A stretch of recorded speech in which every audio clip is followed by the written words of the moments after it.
내 형제는 누구인가?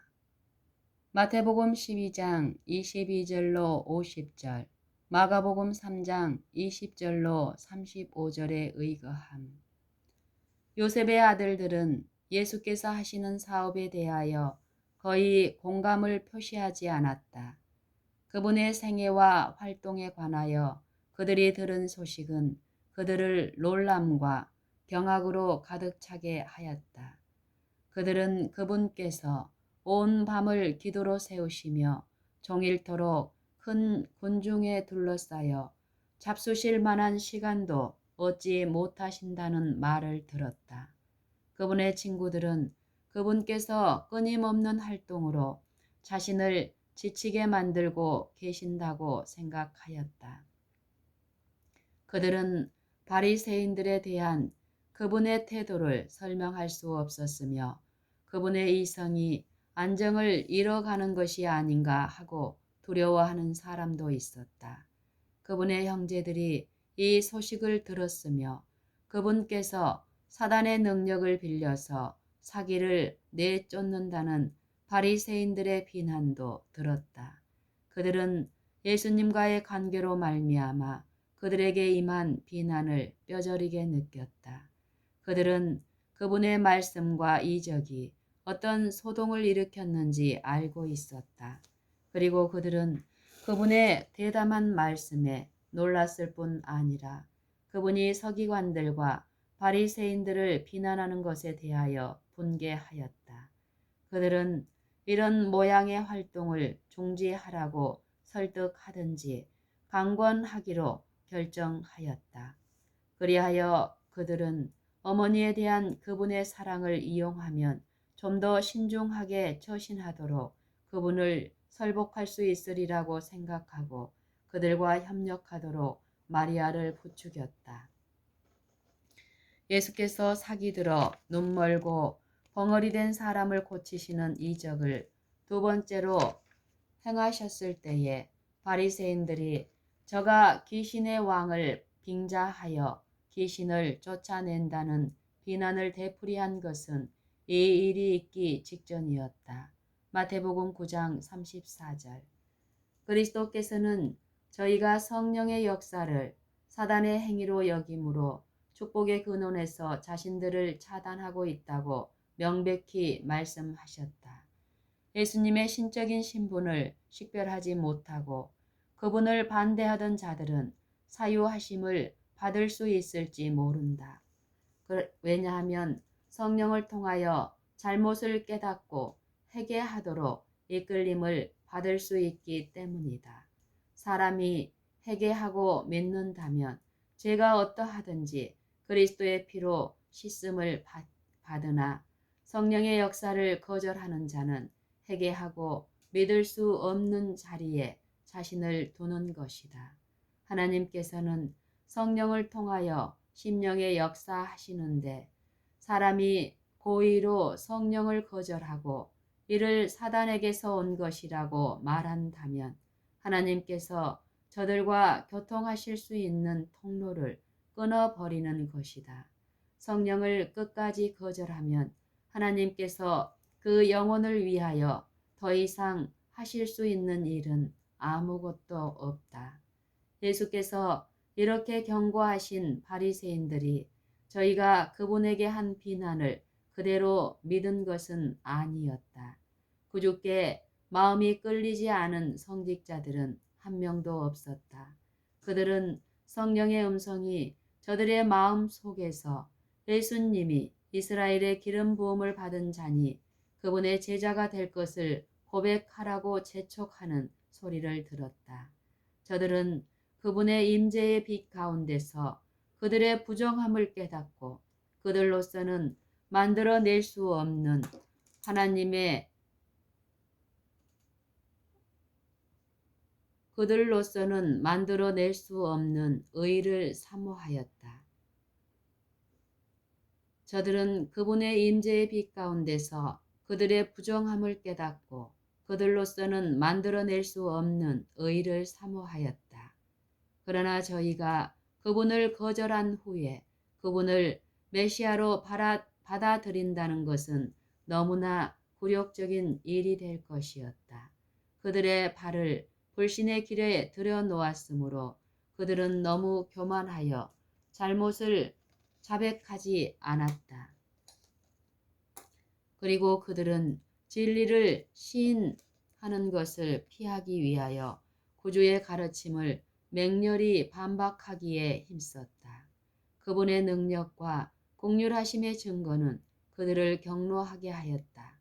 그들은 구주께서 이적 행하시는 것을 막을 수 없었으며 그분의 가르치심을 침묵시킬 수도 없었으나 그분을 그릇 나타내고 그분의 말씀을 애곡하기 위하여 전력을 다하였다.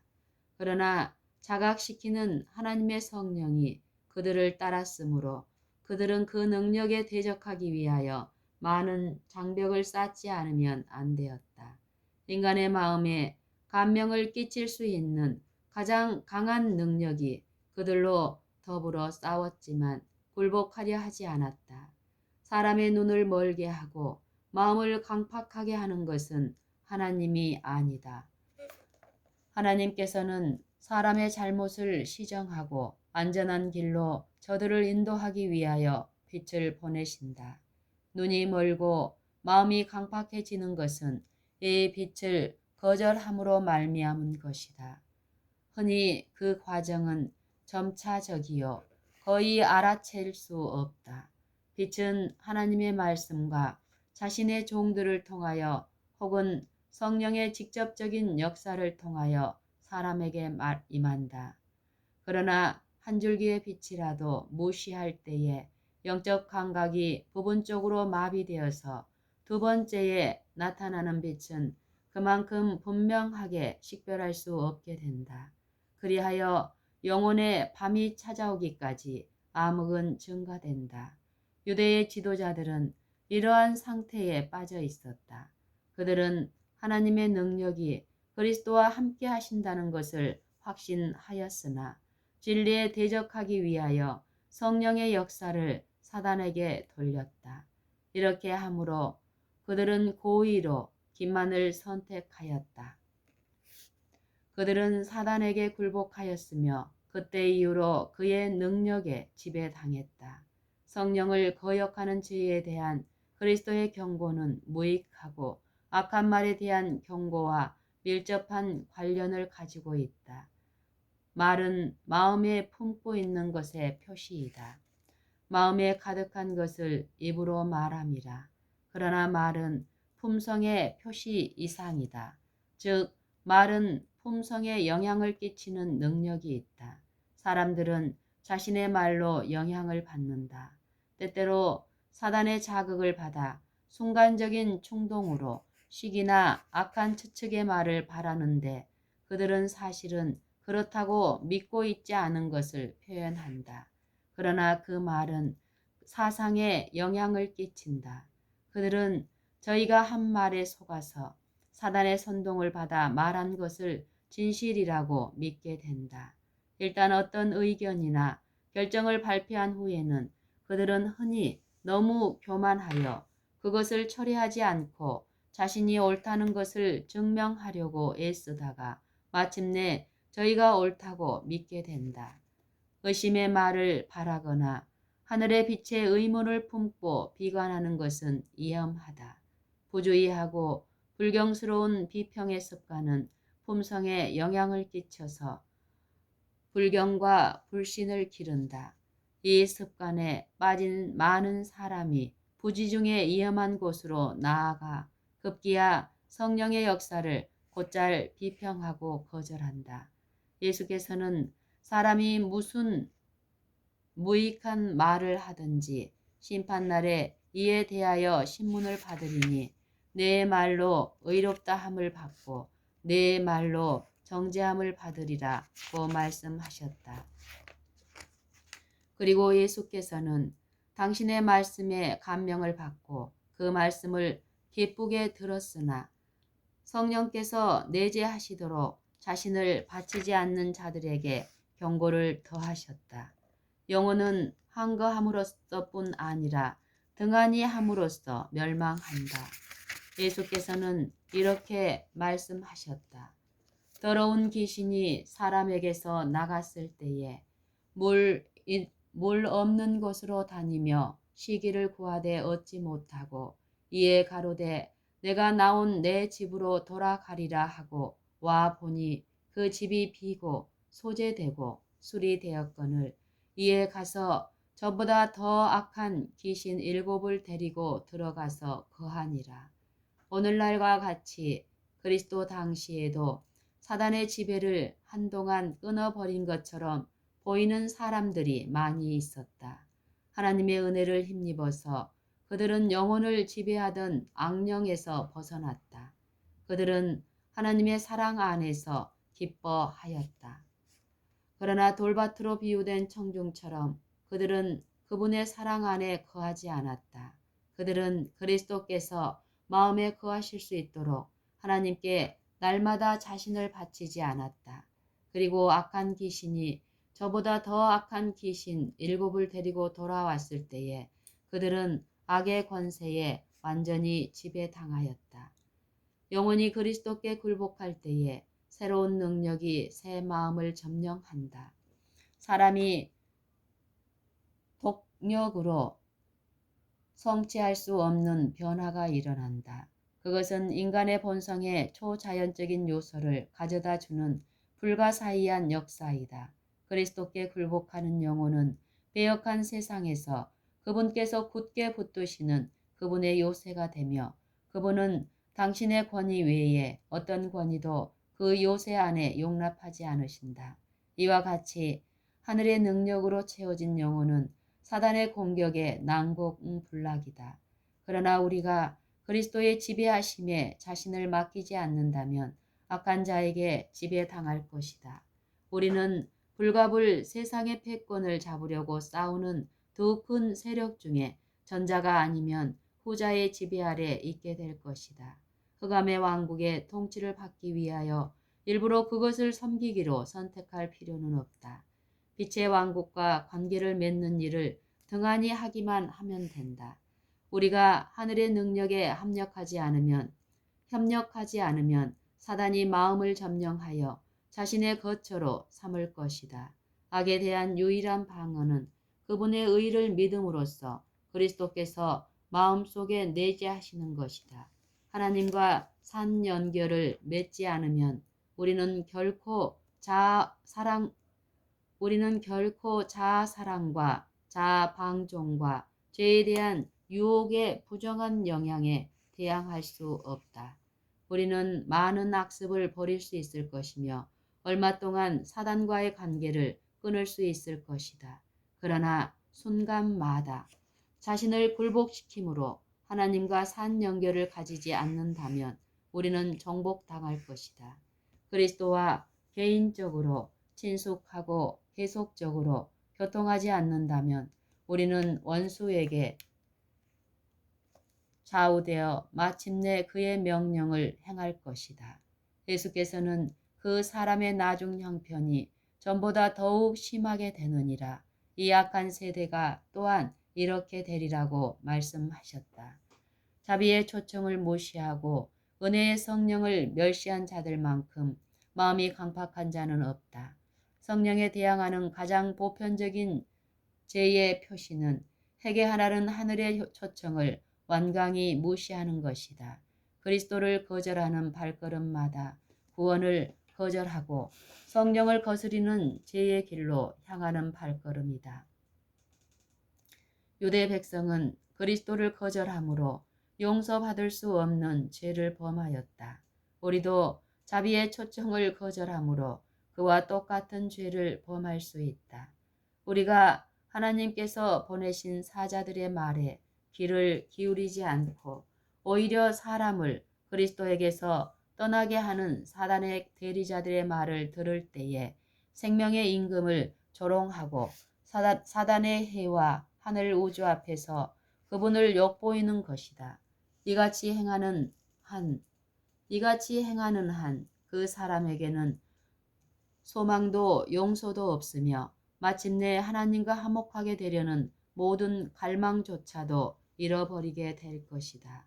예수께서 여전히 사람들을 가르치고 계실 때에 제자들은 그분의 어머니와 형제들이 밖에서 예수님을 보기를 원한다는 기별을 전했다. 그분께서는 저들이 생각하고 있는 바를 아셨으므로 말하던 사람에게 대답하여 가라사대 누가 내 모친이며 내 동생들이냐 하시고 손을 내밀어 제자들을 가리켜 가라사대 나의 모친과 나의 동생들을 보라. 누구든지 하늘에 계신 내 아버지의 뜻대로 하는 자가 내 형제요 자매요 모친이니라고 하셨다. 믿음으로 그리스도를 받아들인 자들은 다 인간적인 혈육관계보다 더 가까운 관계로 그분과 연합하였다. 그들은 그분께서 아버지와 하나가 되신 것처럼 그분과 하나가 될 것이었다.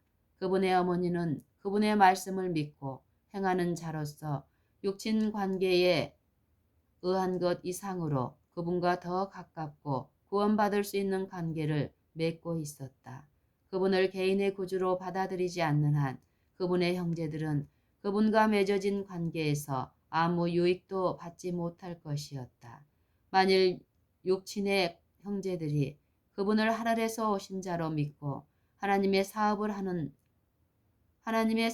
하는데 그분과 협력하였더라면 그리스도께서는 얼마나 든든하셨겠는가. 그들의 불신은 예수님의 지상 생애에 어두운 그림자를 드리웠다. 그것은 예수께서 우리를 위하여 마신 쓰디쓴 질고의 잔의 일부였다. 하나님의 아들은 사람의 마음 속에 있는 복음에 대한 불타는 적개심을 예리하게 느끼셨고 가정에서의 적개심이 그분에게는 가장 고통스러운 것이었으니 이는 그분의 마음이 친절과 사랑으로 충만해 있었고 또한 가족관계에 있어서 친절한 관심이 좋음을 알고 계셨던 까닭이다. 그분의 형제들은 그들의 생각에 그분이 양보하기를 원하였으나 이러한 행동은 그분의 거룩한 사명과는 전혀 조화가 되지 않을 것이었다. 그들은 그분이 저희의 권면을 필요로 한다고 생각하였다. 그들은 인간적인 관점에서 그분을 판단하고 만일 그분이 서기관들과 바리새인들이 용납할 수 있는 것들만을 말한다면 그분의 말씀으로 야기된 불쾌한 논쟁을 피할 수 있으리라고 생각하였다. 그들은 그분이 하늘의 권위를 주장하고 스스로 랍비들의 죄를 견책하는 자로 나서신 것은 분별 없는 처사라고 생각하였다. 그들은 바리새인들이 그분을 고소할 기회를 찾고 있음을 알고 있었으며 또한 그분께서 저희에게 그럴 만한 구실을 주었다고 생각하였다. 그들의 짧은 청량줄로는 그분께서 오셔서 성취하고자 하는 사명을 측정할 수 없었다. 그러므로 시험당하시는 그분을 동정할 수가 없었다. 그들의 거칠고 감사할 줄 모르는 말은 그들이 그분의 품성에 대해 참된 인식을 갖고 있지 못하며 신성이 인성과 혼합되었다는 것을 식별하지 못한 증거였다. 그들은 그분께서 자주 슬픔에 차 계신 것을 보았으나 이루하기는커녕 저들의 생각과 말로 예수님의 마음을 상하게 할 뿐이었다. 그분의 민감하신 성정은 괴로움을 당하였고 동기는 오해를 받았으며 사업은 이해받지 못하였다. 그분의 형제들은 종종 진보하고 시대적으로 낡은 바리새인들의 철학을 제시하여 모든 진리를 알고 모든 오묘를 이해하시는 그분을 가르칠 수 있다고 감히 생각하였다. 그들은 그들이 이해할 수 없는 것을 함부로 비난하였다. 그들의 비난은 그분의 골수를 찌르는 듯 하였으므로 그분의 영혼은 피로하고 피곤하였다. 그들은 하나님을 믿노라고 공언하였고 하나님을 옹호한다고 생각하였으나 하나님이 육신이 되어 저들과 함께 계셨어도 하나님을 알지 못하였던 것이다. 이런 일들은 그분이 가시는 길을 가시밭길로 만들었다. 가정에서의 몰 이해로 너무 괴로웠으므로 그리스도께서는 그런 오해가 없는 곳으로 가서 이완을 얻으셨다. 그분께서 즐겨 찾아가신 한 가정이 있었는데 그 가정은 나사로와 마리아와 마르다의 집이었다. 믿음과 사랑의 분위기 속에서 그분의 영혼은 쉼을 얻었다. 그러나 그분의 거룩한 사명을 이해하고 인류를 위하여 지신 짐을 알 수 있는 사람은 세상에 한 사람도 없었다. 그분은 종종 홀로 되어 하늘 아버지와 교통하실 때에만 위안을 찾을 수 있었다. 그리스도를 위하여 괴로움을 당하고 심지어 자신의 가정에서까지 오해와 불신을 해야 하는 자들은 예수께서도 그와 같은 고충을 겪으셨다는 생각을 함으로 위로를 얻을 수 있을 것이다. 그분은 그들을 불쌍히 여기신다. 그분은 당신 안에서 우정을 얻고 하늘 아버지와 교통하시는 중에 당신께서 얻으신 위안을 찾으라고 저들에게 분부하신다. 그리스도를 개인의 구주로 받아들이는 자들은 고아처럼 인생의 시련을 홀로 견디도록 방임되지 않는다. 그분은 그들을 하늘 가족의 일원으로 받아들이며 당신의 아버지를 그들의 아버지로 부르도록 분부하신다. 그들은 그분의 마음에 사랑스러운 자들이며 가장 부드럽고 영속적인 끈으로 당신께 결합된 소자들이다. 하나님께서는 저들을 향하여 비상한 온정을 품고 계시는데 마치 신적인 것이 인간적인 것보다 뛰어난 것처럼 육신의 부모가 무력한 우리에 대하여 느끼는 것보다 훨씬 더 뛰어난 온정을 품고 계신다. 이스라엘에게 주어진 율법 가운데 그리스도와 당신의 백성과의 관계에 대한 아름다운 예증이 있다. 가난하여 한 히브리 사람이 부득불 자기의 기업을 내놓고 자신을 종으로 팔게 될 때에 그와 그의 기업을 속량할 책임은 가장 가까운 친족에게로 돌아갔다.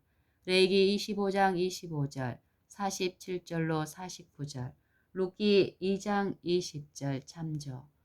그와 같이 우리를 속량하는 사업과 죄로 말미암아 잃어버린 우리의 유업은 우리에게 가까운 친족이신 그분께로 돌아갔다. 그분께서 우리의 친족이 되신 것은 우리를 속량하시기 위함이었다. 우리의 구주가 되시는 주님은 부모나 형제나 친구나 애인보다 더 친밀한 분이시다. 두려워 말라. 내가 너를 구속하였고 내가 너를 지명하여 불렀나니 너는 내 것이라. 내가 너를 보배롭고 존귀하게 여기고 너를 사랑하였은즉 내가 사람들을 주어 너를 바꾸며 백성으로 내 생명을 대신하라고 예수께서 말씀하신다.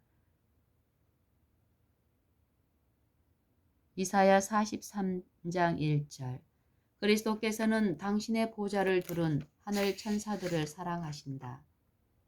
그러나 그분께서 우리를 사랑하신 그 크신 사랑을 무엇으로 설명할 수 있을까? 우리는 그것을 이해할 수 없다. 그러나 우리는 자신의 경험으로 그것이 사실임을 알 수 있다. 만일 우리가 그분과의 친족 관계를 유지하고 있다면 우리 주님의 형제 자매가 되는 자들을 얼마나 친절하게 대우해야 할 것인가. 우리는 우리의 거룩한 관계가 요구하는 바를 인정하는데 신속해야 하지 않겠는가. 하나님의 가족의 양자가 된 우리가 하늘 아버지와 우리의 동족을 존중히 여겨야 하지 않겠는가.